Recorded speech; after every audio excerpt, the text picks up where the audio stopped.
Well, my guest today, Claire Lehmann. Claire, thank you very much for giving us some time. Thanks for having me, John. Now, the Sydney Morning Herald named you in their 10 Aussies who shook the world in tech and media in 2018. You're also described as the leader, or a leader, of the intellectual dark web, which of course is a description for a group of thinkers bucking against political correctness and defending evidence-based and open intellectual inquiry. You've been asked to speak in the US, indeed in Europe. You've written for prestigious publications such as The Guardian, Harvard University's Kennedy Law Review, and Scientific American.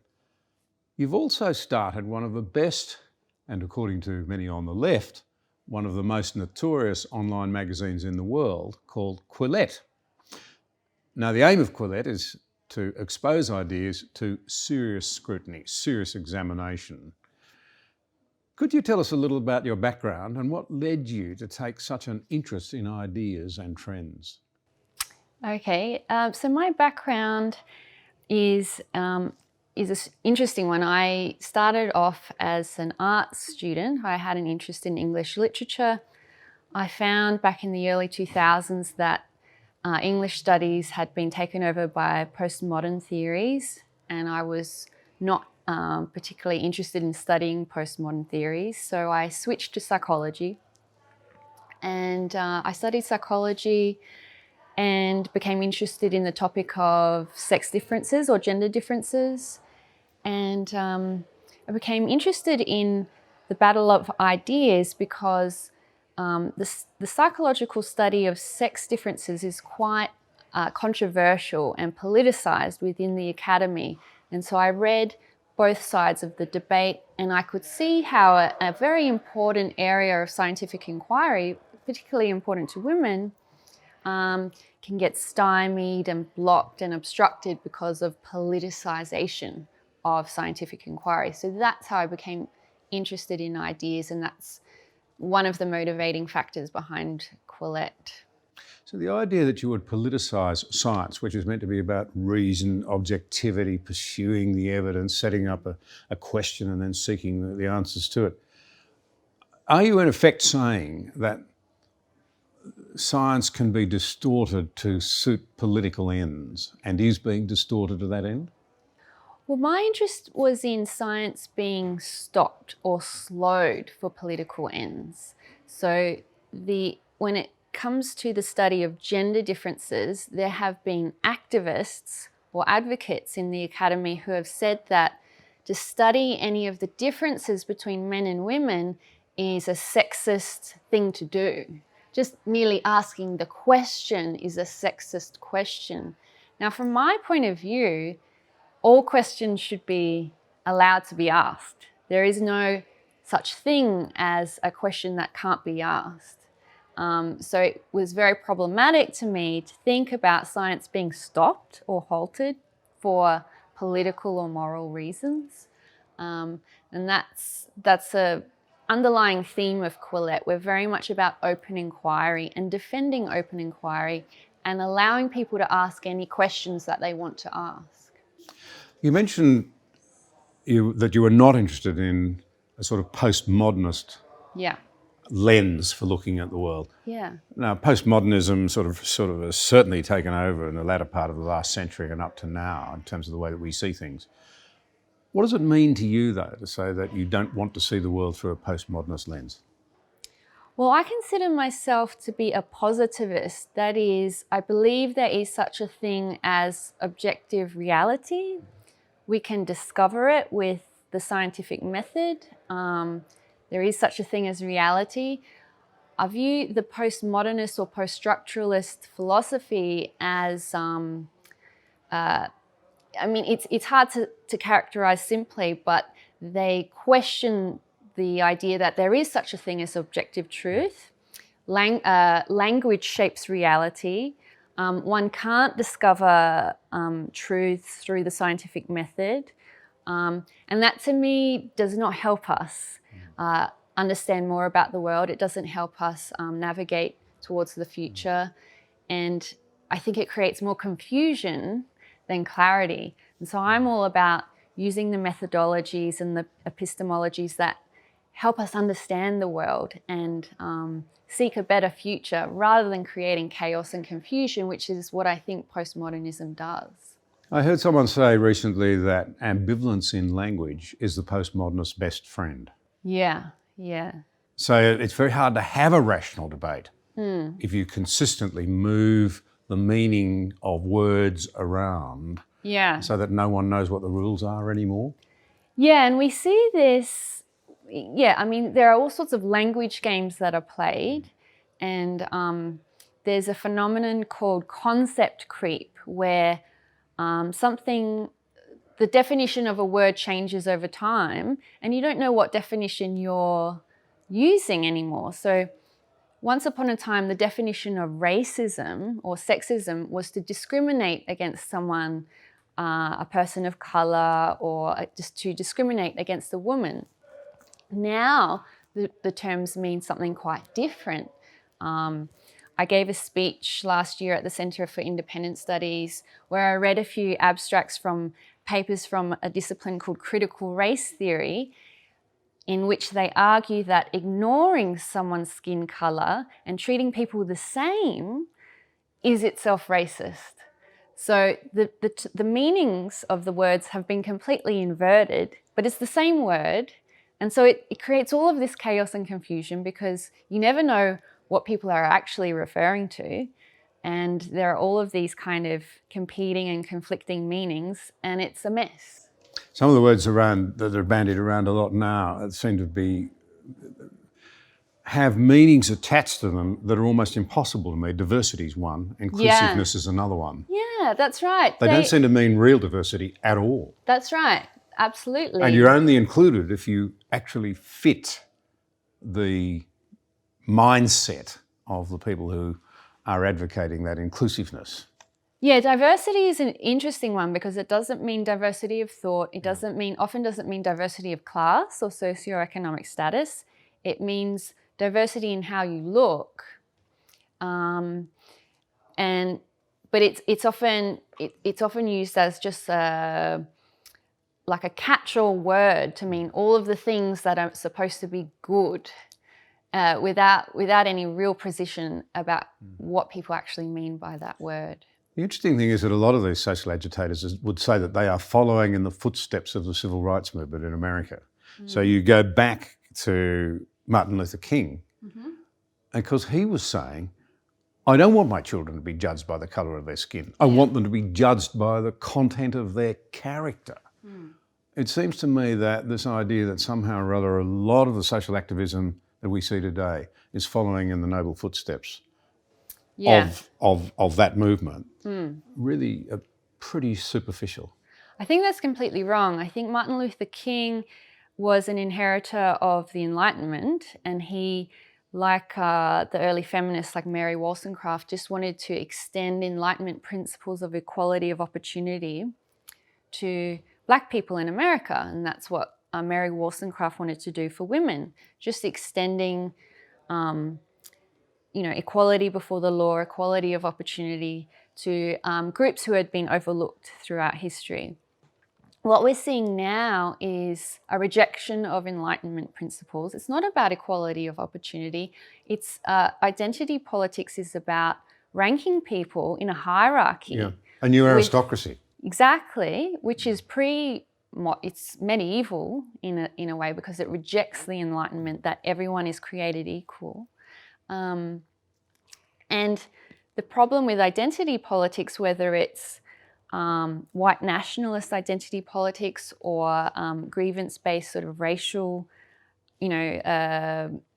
anti-Western identity politics, is that it ranks people. People are not considered equal. They're either given status according to their victimhood, or they're given status according to some kind of inherited skin tone. It's completely regressive, and it harks back to pre-Enlightenment days. It seems to me that it's very important that we try and expose this wherever we can, because again, to go back to that era, it's not so very long ago in the scale of human history that At the same time as Martin Luther was talking like that, you had Kennedy saying, I know they're hackneyed, but ask not what your country can do for you, but what you can do for your country. We've turned that on its head. We've turned the idea of citizenship, or we've largely rejected it, I think, because in the name of identity politics, we now say, you've been mistreated.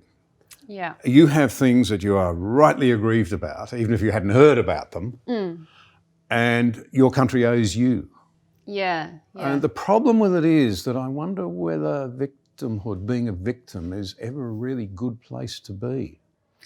Well, certainly not psychologically. So psychologists will tell you, Jordan Peterson's famous example of a psychologist explaining that having a victimhood mentality is bad for one's agency, sense of agency and purpose. But it's a tradition. It's been known for decades in psychology that to internalize a victimhood identity is very bad for one's own functioning in the world, and it should be avoided.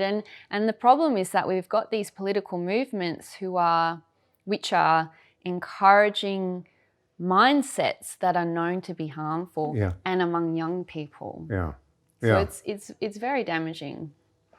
So you reached this very valuable point of realisation in your journey and decide to do something serious about it. Quillette is, really quite an endeavour. You've reached an astonishing number of people. Yeah. Tell us a bit about how it works and how people react. Well, we're lucky in that there is a lot of people out there who have interesting things to say and don't have access to mainstream media sort of places. And one of the secrets of our success is that we don't force writers to sort of dumb down their work and reduce it to a tabloid level of writing. So we allow people to write long form articles. Some of them can be quite technical, some of them can be quite in-depth, but there's enough erudite readers around the world to give us a sizable market. So that's been one aspect of our success. And although we get some pushback and some criticism on social media particularly, the response to our work has been overwhelmingly positive. And I would think encouraging for a lot of people who are looking for. I think I heard you say in an earlier conversation that you're amazed at the hunger out there for high quality content and thinking. Yes, there's a tremendous demand. And I think it's about going global because there's people in Australia, there's people in Canada, there's people in America, the UK, across Europe. And there might not be enough people just within Australia to sustain a project like Quillette on its own. But if you go global, there's more than enough readers and subscribers to support the project financially and build a community around it. One thing I've discovered through my work with Quillette is that there is a great hunger out there, but also that many people are also quite isolated because they might be the only independent thinker in their workplace or in their classroom or in their little community, wherever it is, and they're the only one who's sort of questioning and wondering what's going on in the world. But then they find an outlet because they find other independent thinkers, and it's a tremendous service for those individuals because they don't feel alone anymore. Well, it's a happy sort of meeting between what you're doing and what I'm trying to do with these conversations. Only last week in Sydney, a very fine young man. He was an exceptionally fine person, if you're still allowed to say those things. And he just said to me, he'd listened to all of the conversations, about 35 of them now. Yeah. And he talked about how isolated he felt at university and subsequently in the workplace. Yeah. He said he felt able to own his own views because he'd heard people on these conversations, the very sort of thing we're doing now, saying it's actually all right to think independently. It's all right to actually think moral relativism is a weak doctrine. Yeah. It's all right to have serious doubts about victimhood politics. Now, you and I would both agree, there are victims, there are people with real grievances. Yeah. But Luther was, of course, trying to say, well, let's find a universalist solution where we bring those who are disadvantaged and what have you into full citizenship. Yeah. Not create some sort of new aristocracy. Yes. That's precisely the thing we're trying to end. We're trying to recognise the worth and dignity of all and of each. Yes, that's right. And that's an inherently Christian idea as well, that every human life has an inherent dignity. And yet there are so many now who want to shut down debate. You must run into that. People who just scream hysterically without engaging with what your writers and contributors are saying. They just want to shut it down because it doesn't suit them. Yeah, there is a certain mindset which believes that we've already answered all of the important questions. All of the important moral and political questions have already been sorted out, maybe by someone like Karl Marx or something, and that all we need to do is like reorder society and everything will be perfect. And that's an extremely closed-minded mindset, and that's what I come up against. This idea, people who have this idea that we don't need to ask questions anymore and we've got it all. That we found the solutions. Yeah, and that all of the important moral questions are sorted out. There shouldn't be any debate. We know all of the answers. And to me, that's crazy. It's so self-evidently not true. It's never been true in history.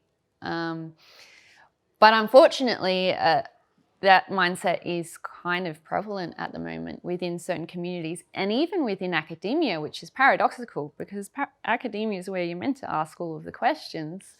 But unfortunately, that's where we're at. Just on that issue of the universities and of academia, how have they reacted? What sort of reactions do you get from them in Australia? The reaction is more split according to department.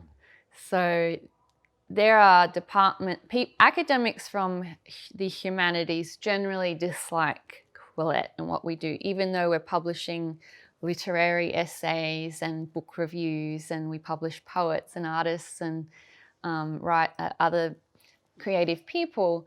But it's because we reject some of the fashionable theories that are dominant within the humanities. So we reject post-structuralism, and we reject postmodernism. Because I have a scientific background, I'm very committed to having evidence-based arguments, and that doesn't always sit well with certain academics of certain schools. But I mean, many academics love us as well, so it's mixed. Jonathan Haidt's work around this, if you like, politicisation of the academy, and the fact that over the last 20 years in America, in particular 25 years, it really has moved almost overwhelmingly, and not just in the humanities, to left of centre through to very left of centre, and the almost total squeezing out of people of a different perspective. And yet you do get this feeling of great smugness, frankly, from a lot of academics who say, look, we've resolved the great issues. We needn't go back over those matters again. In the end, I'm a pragmatic person because I've lived in rural Australia all your life. You've got to find things that work. So I say to myself, if it's working so well, why are we so divided as a people? How have we come to be so distrustful? Why is it that we have horrendous levels of anxiety and depression amongst young people and very, very high levels of attempted self-harm? How can people justify the position that so many of them do adapt, that we've resolved all the great issues, everything's all right? I think the challenge is out there. I don't think the narrative is anywhere near as convincing as they'd have us believe. Yes, and one of the biggest problems with the political skew within the academy that Jonathan Haidt talks about is its impact on scholarship. So if everybody is of one political persuasion, they'll find the same questions important, such as, climate change or some kind of gender disparities. But there are also many other important questions, some which you just brought up, like teenage depression and anxiety, people feeling lost and like they have no meaning in their lives. There are a multitude of questions that are also very important, but if everybody within the academy is thinking the same way, they're going to miss those questions because they're not tuned into them. So the problem with having such a politicized academy is that all of this research is not being done, which we need, because these problems are escalating, and we need smart people to work on them and work them out. And to me, that's the biggest problem with what's happening in the academy at the moment. Good research questions not being answered. Why is it, do you think, that much of, particularly in Australia, we've seen the row over the Ramsay Centre, and I have to say, many of the universities, protestations that will interfere with their independence and so forth, don't sound very convincing to me.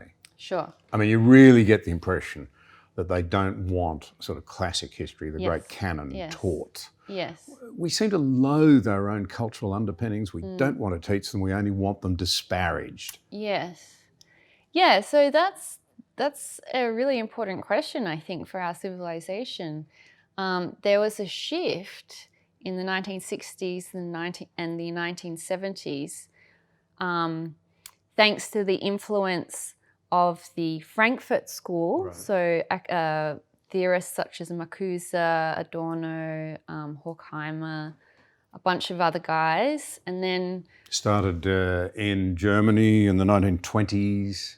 Well, the Frankfurt yeah, School. And then they moved to America during the period of the war. Yeah. And their theory, the critical theory, is not, it's not a bad theory in small doses, and it's simply this idea that it's not enough to understand how society works. One has to also try and change it. It's not such a bad concept in small doses, but the problem we have today is that entire university departments are dominated by this theory. And then when you bring in the French philosophers such as Foucault, who questioned the very concept of truth, you get academics and entire traditions within certain fields where the very foundations of our civilization are questioned and undermined. So what you'll find in, there are, of course, history departments which are still doing empirical history and are bringing in data and doing all sorts of solid work.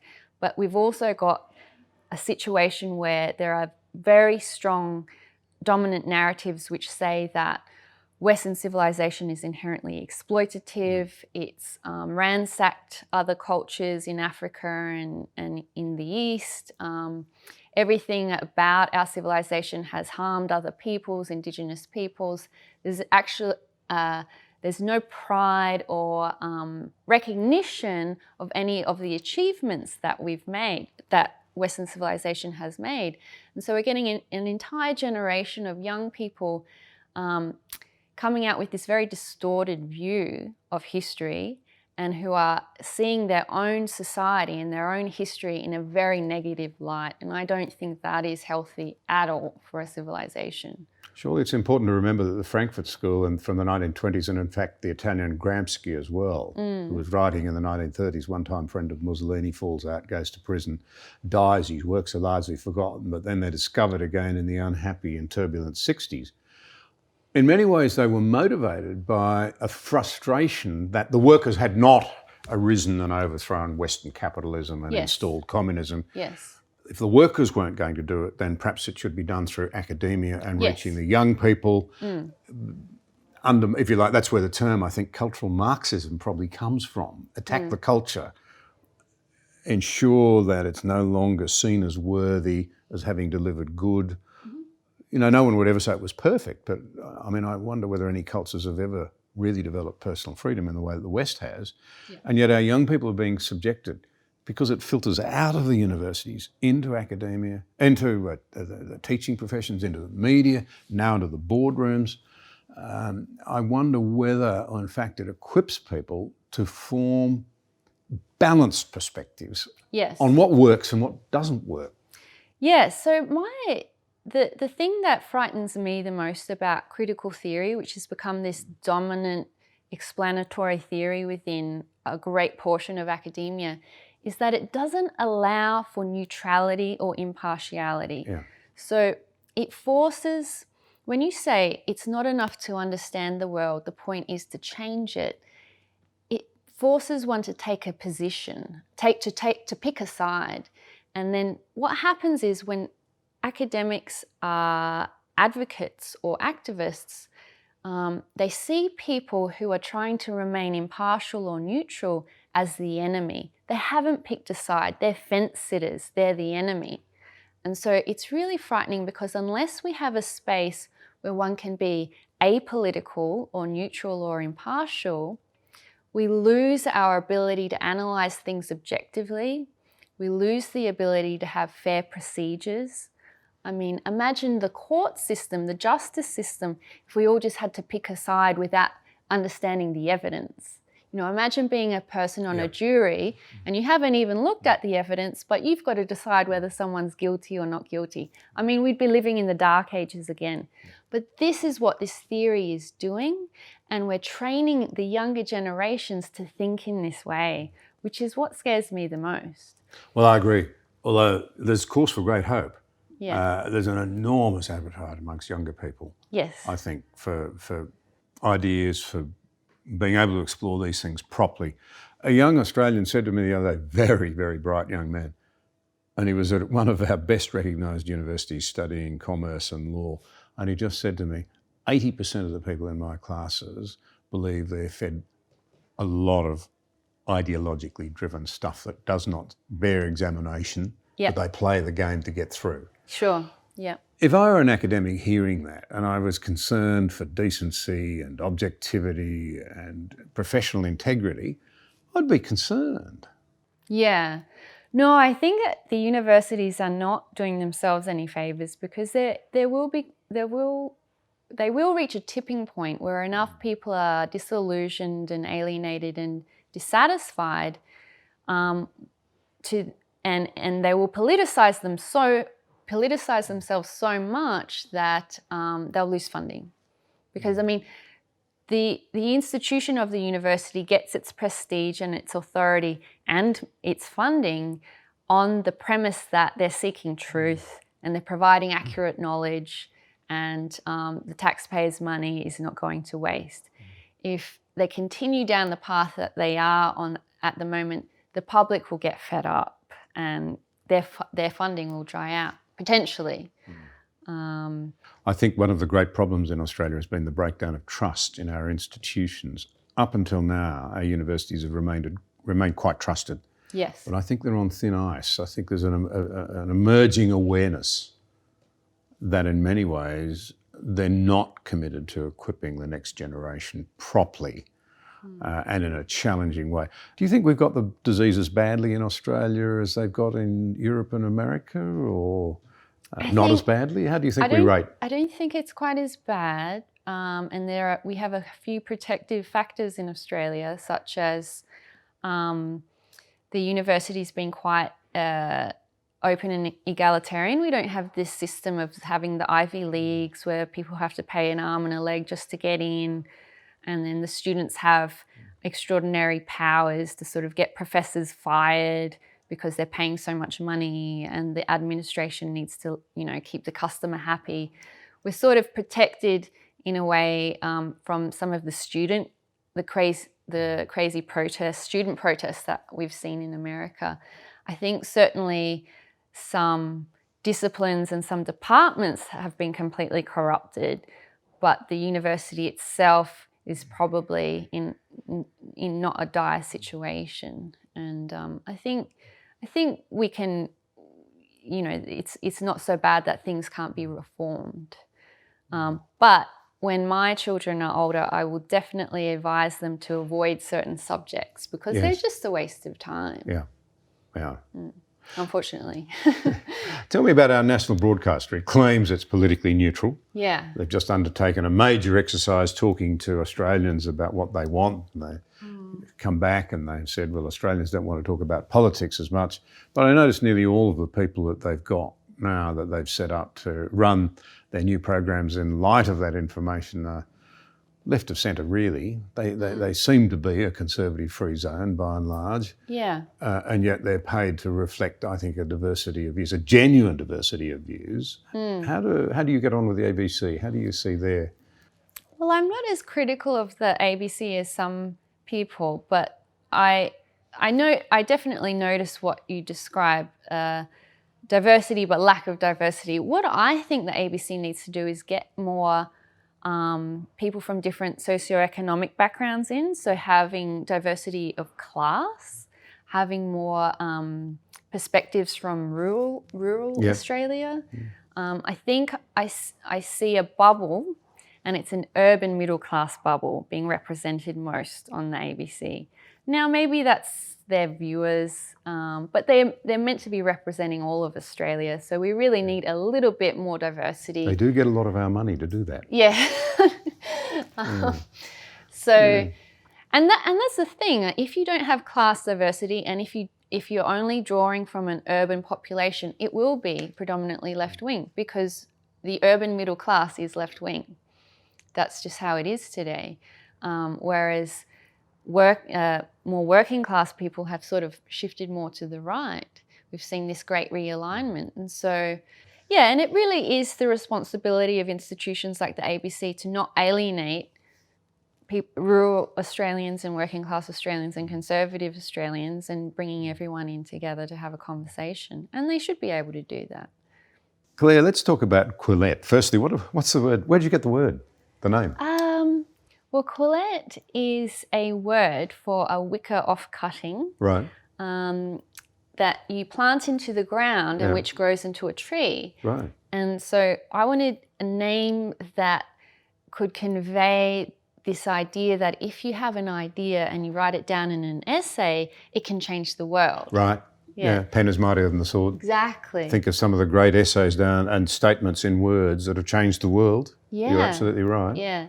And so my goal when I first started, and it still is to inspire people to get their ideas out of their head and onto paper or onto the computer screen, and get them out into the world, because our ideas can change the world.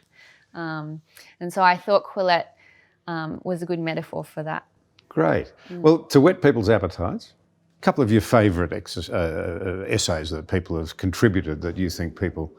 that you'd love people to be aware of and go and have a look at. Okay. There's a great one where a former social justice warrior who used to mob people on social media wrote about what happened to him when he got mobbed, and then he reflected on his own behaviour, and he realised how erroneous he had been in his ways with like mobbing and attacking people on social media. There's that article is called "I Was the Mob Before the Mob Came to Me." So that's a good one to have a look at. I was the mob before the mob came to me. Yeah, great. Before the mob came for me. Yep.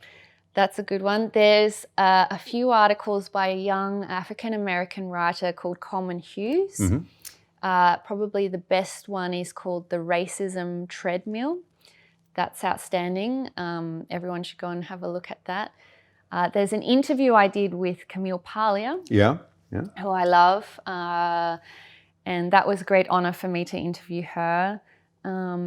And then there are some other really important stories, first-person stories, where people have told the story of what has happened to them when they have been unfairly attacked or railroaded in some way. So one is by Toby Young, called The Public Humiliation Diet, where he talks about how he survived when his world came crashing down when the mob came for him.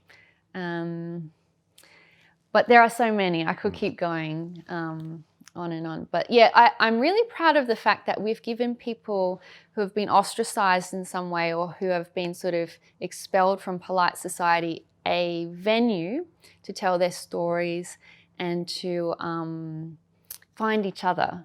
And a lot of people who have been somehow mobbed or had their careers damaged or destroyed have formed a little community through their contributions to Quillette, which is really quite special.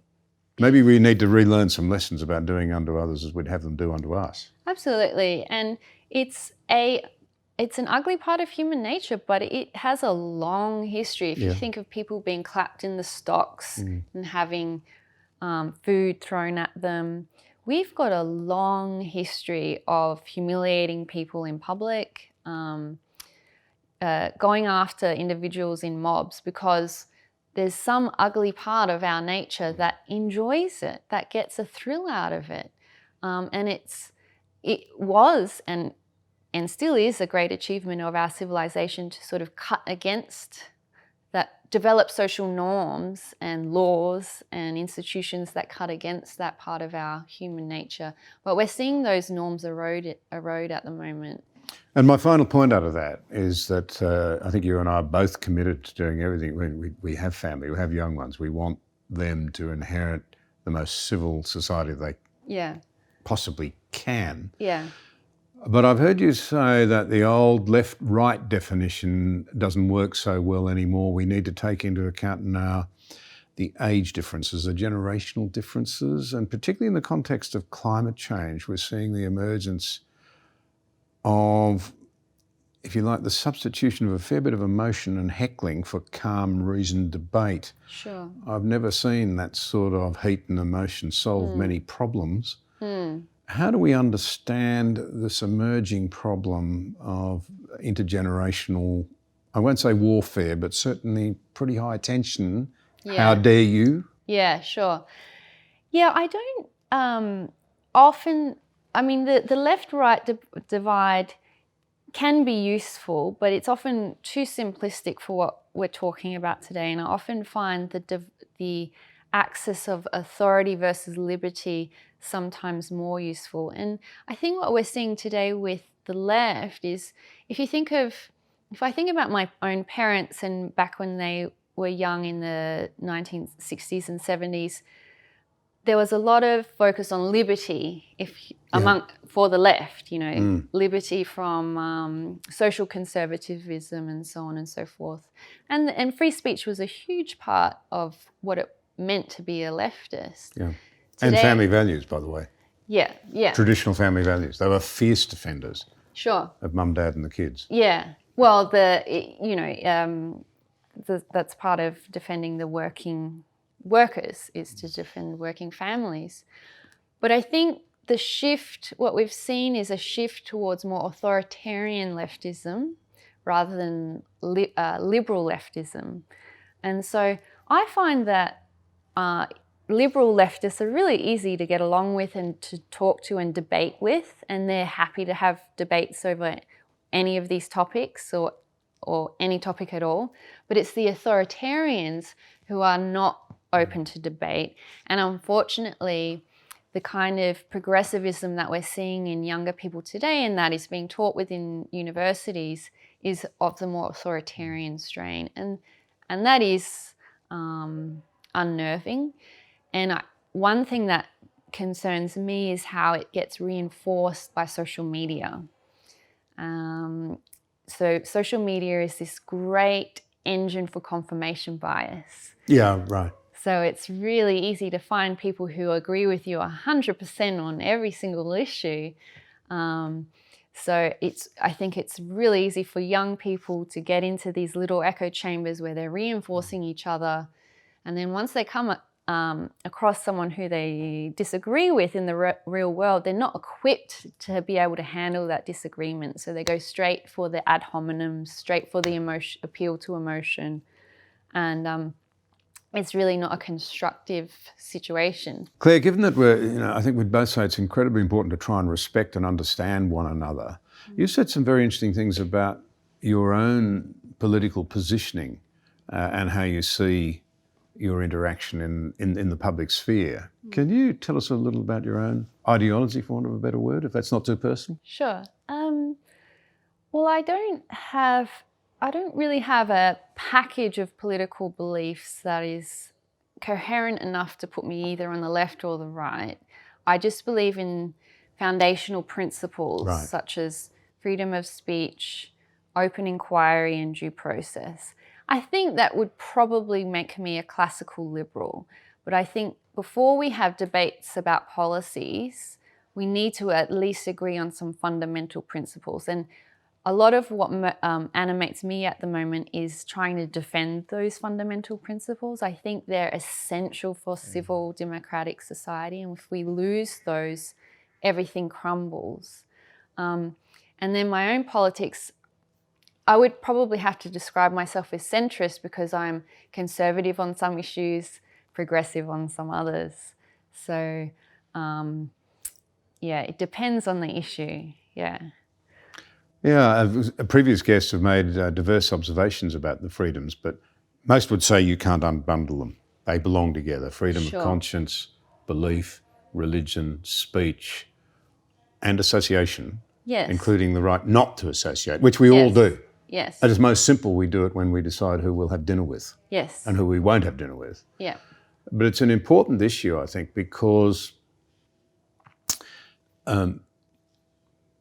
it does lie at the heart of our ability to find our way forward. I think that commitment to those essential freedoms and to open inquiry around them and utilising them.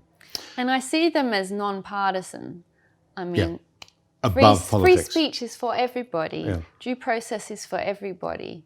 Open inquiry is for everybody. It's not just for the right and it's not just for the left. It's for all of us. It's critical for us to find our way forward. In fact, I would argue the greater the differences, the more committed we need to be. Yes. If you like, even in a tough-minded way, to say, I will defend these freedoms and respect the other person's right Yes. to push back, to argue, to question. That's a very good point.